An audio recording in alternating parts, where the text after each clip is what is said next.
We've moved on to marker rods now. We've done this in its own individual section because there's 4 in the range. Now, the first thing that I can mention is the 3K weave.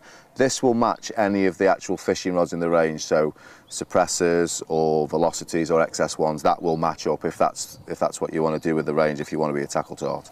From moving on to test curves, we've got a 12-foot 3, we've got a 12-foot 6, 3 1/4, we've got a 13-foot distance 3 1/4, and then we've got the intensity big boy 3 1/4 in 12-foot 6.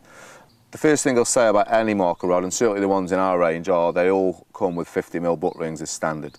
I think most people are, or if they're not, they should be using some form of braid to find the features on the lake bed.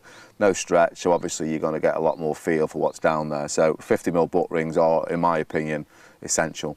16mm tip, so any shot leader knots on braid, if you cast it a long way, will flow through the tip eye with ease.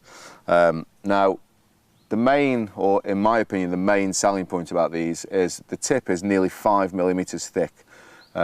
And by doing that, the actual feel through the actual rod, even though these are based on a 3-pound test curve, don't think it's just a 3-pound rod that we've called a 3-pound marker rod.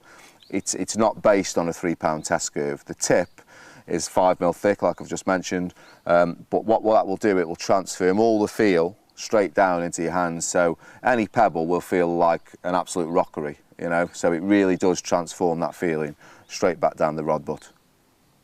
So as you can see, even though this rod is littered with features, at around £100, you know, we've not scrimped on anything, even though it is only a £100 rod. But from the bottom, stainless butt cap, full Japanese shrink, which again complements the rest of the range of rods that we've done. Lovely gunmetal grey reel seat, up to your 3K weave, and then probably the most important thing again is the 1-foot marker. So when you're paying the braid off, you know exactly how deep the features are that you're trying to find.